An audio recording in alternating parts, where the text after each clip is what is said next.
Pernahkah kamu bertanya, kenapa kamu yang tulus justru sering disakiti? Kenapa kamu yang selalu menjaga hati justru sering dikhianati? Banyak orang berpikir bahwa orang jahat mudah dikenali. Mereka yang suka marah-marah, berbicara kasar, atau terlihat kejam dari luar. Tapi kenyataannya tidak sesederhana itu. Orang jahat tidak selalu datang dengan wajah menyeramkan. Kadang, mereka datang dengan senyum paling manis, dengan kata-kata paling indah, dengan perhatian yang seolah tulus. Dan itulah yang membuat mereka berbahaya.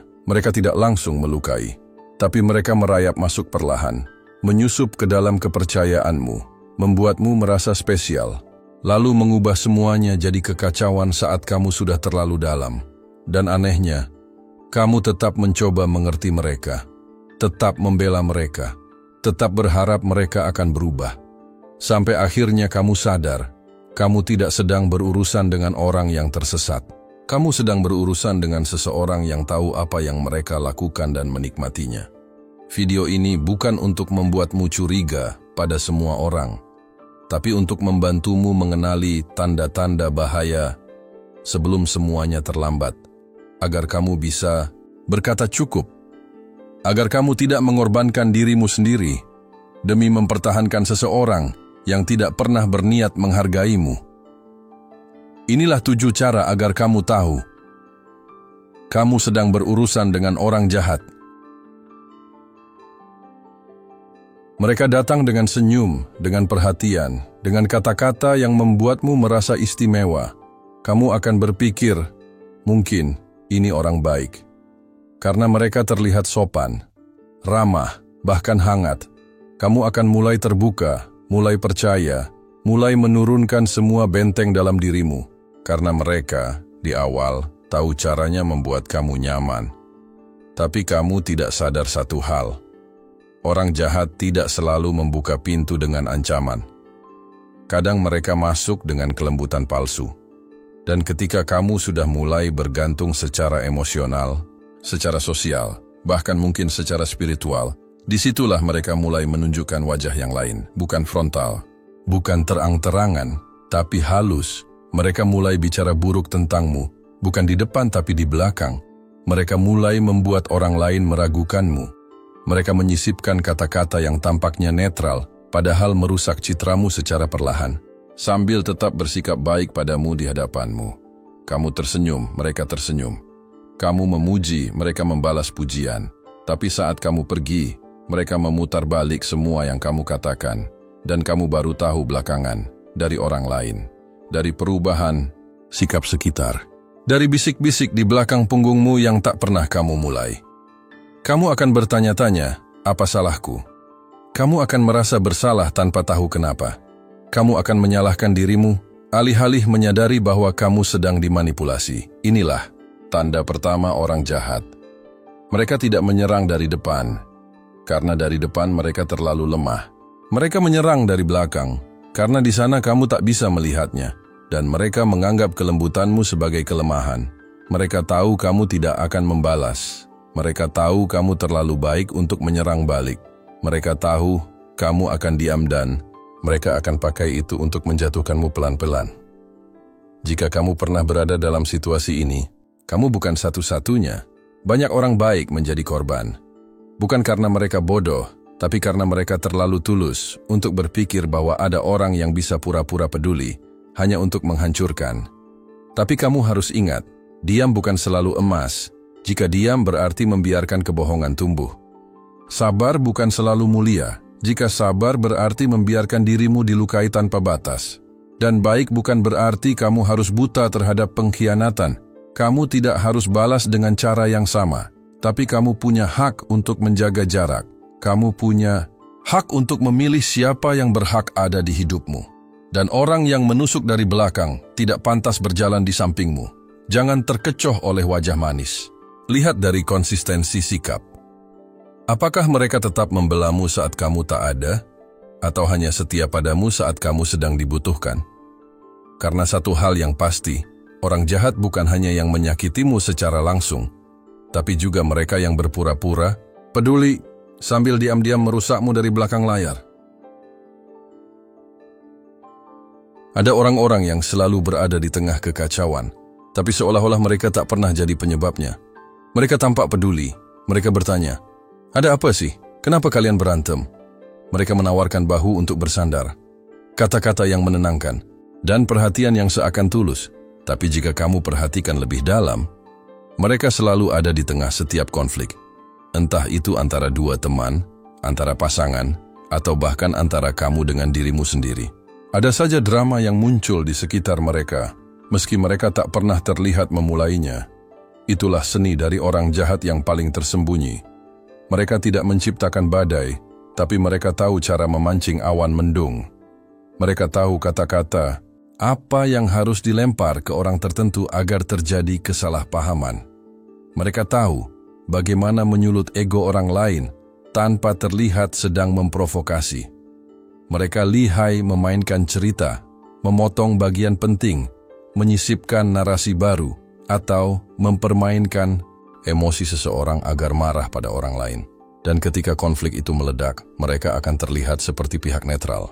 Seperti korban dari situasi yang tidak mereka pahami. Padahal merekalah yang menarik pelatuknya di balik layar. Mereka tidak pernah minta maaf, karena mereka tidak merasa bersalah. Dan kamu akan kesulitan menjelaskan pada orang lain, karena tak ada bukti, hanya intuisi dan pola yang terus berulang. Yang menyakitkan adalah, kadang, kamu sudah merasa tidak nyaman. Kamu tahu ada yang aneh. Tapi kamu takut dikira berlebihan. Takut dikira suudzon. Takut kehilangan seseorang yang secara sosial tampak begitu peduli dan suportif. Padahal, sebenarnya kamu hanya belum berani mengakui satu hal sederhana. Mereka menikmati kekacauan, bukan secara terang-terangan, tapi secara batin. Karena dari kekacauan, mereka merasa penting, dibutuhkan, dicari, di tengah. Dan itu memuaskan ego mereka yang dalam diam, begitu haus akan kendali. Jika kamu sedang merasa lelah dengan drama yang muncul entah dari mana, jika kamu mulai sadar bahwa setiap masalah yang terjadi punya satu benang, merah satu sosok yang selalu hadir, tapi tak pernah bertanggung jawab, maka mungkin kamu sedang berurusan dengan orang seperti ini. Jangan buang energi mencoba menasihati mereka. Mereka tidak akan berubah karena dinasihati. Karena mereka tidak merasa ada yang salah. Yang bisa kamu lakukan adalah mengenali pola. Menarik, jarak, dan berhenti membiarkan kekacauan menjadi bagian dari ketenangan yang sedang kamu bangun. Karena orang yang sehat tidak akan merasa nyaman berada di tengah konflik yang tak pernah selesai. Tapi orang jahat akan selalu cari cara agar masalah itu terus hidup. Karena dari sanalah mereka merasa hidup. Pernahkah kamu merasa bahwa kamu salah, padahal kamu yakin benar? Atau merasa bersalah, padahal kamu tidak melakukan kesalahan apapun? Orang jahat tidak selalu menggunakan kekerasan atau kata-kata kasar. Sebagian dari mereka lebih licik. Mereka menggunakan keraguan sebagai senjata. Dan kamu adalah target yang paling empuk karena kamu punya hati. Mereka akan mulai dari hal-hal kecil. Mereka akan mempertanyakan keputusanmu, bukan untuk membantu, tapi untuk membuatmu bingung. Kamu yakin itu keputusan terbaik? Kamu nggak terlalu sensitif, kan? Itu cuma perasaan kamu aja. Lalu kamu mulai ragu. Kamu mulai bertanya pada diri sendiri, apa iya aku yang salah? Apa benar aku terlalu baper? Apa aku yang terlalu keras kepala? Sedikit demi sedikit, kepercayaan dirimu terkikis, sampai kamu merasa butuh mereka untuk memvalidasi semua hal yang kamu rasakan.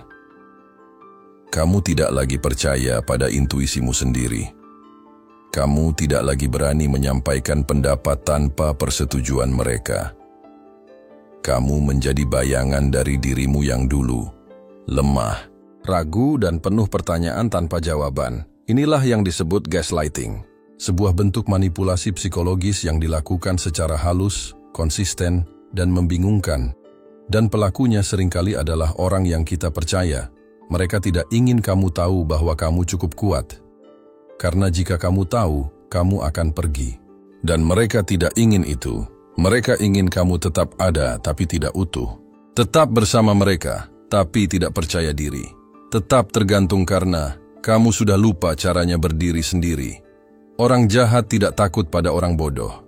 Mereka takut pada orang yang sadar siapa dirinya. Dan karena itulah mereka berusaha mengaburkan cerminmu agar kamu melihat diri sendiri sebagai orang yang salah, yang tidak cukup, yang selalu perlu dikoreksi.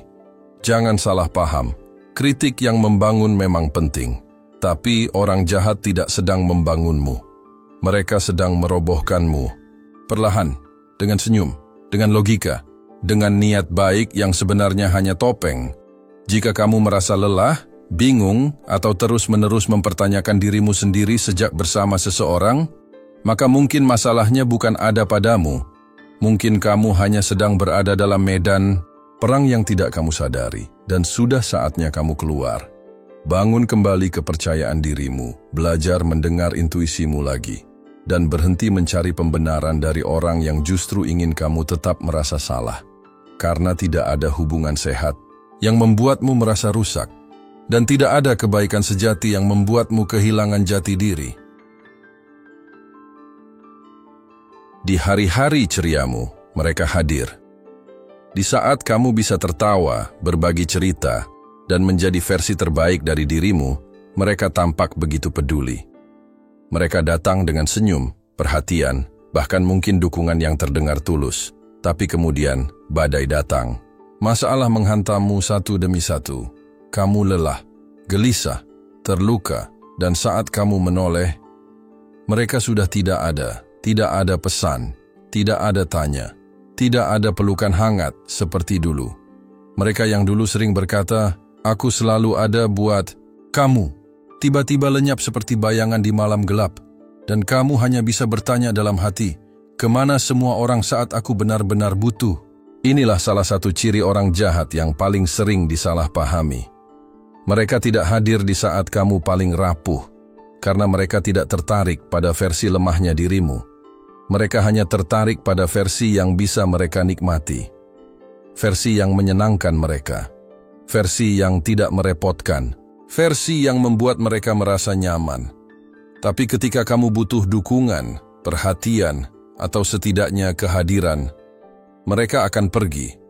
Atau lebih buruk, mereka akan menyalahkan kamu karena terlalu drama, karena terlalu manja, karena terlalu bergantung.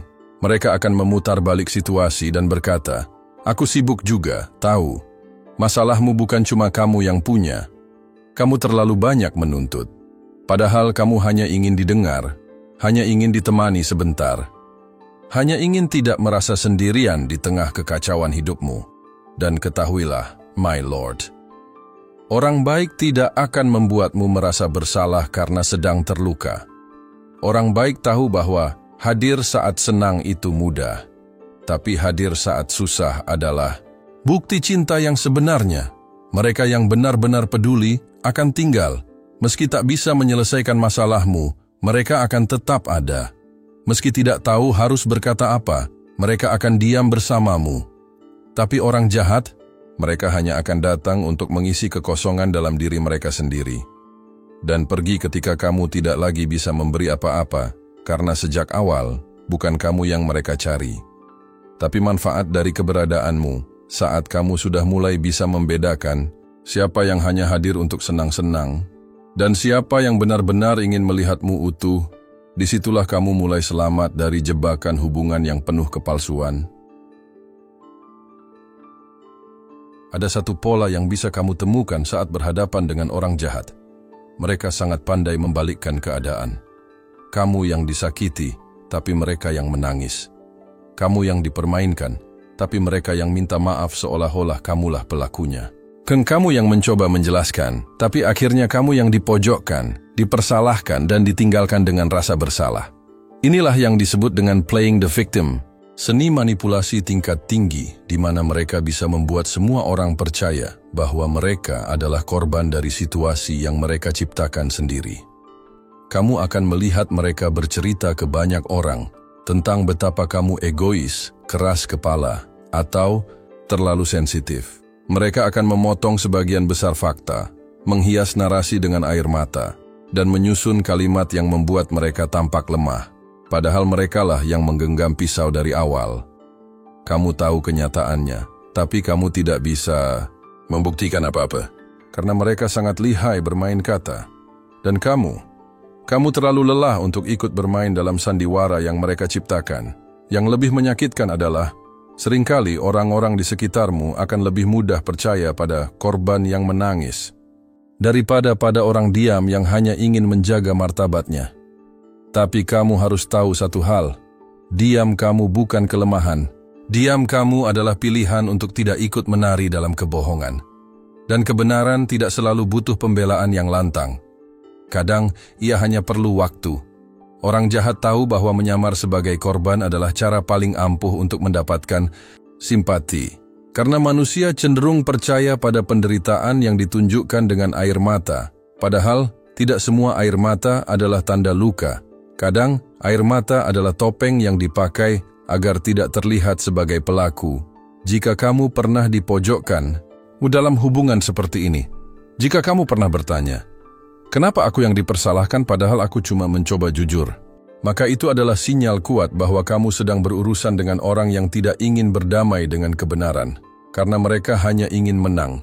Dan satu-satunya cara untuk menang dari orang seperti ini, bukan dengan membalas, bukan dengan membongkar semua kebohongan mereka, tapi dengan menarik dirimu keluar dari permainan yang mereka mainkan.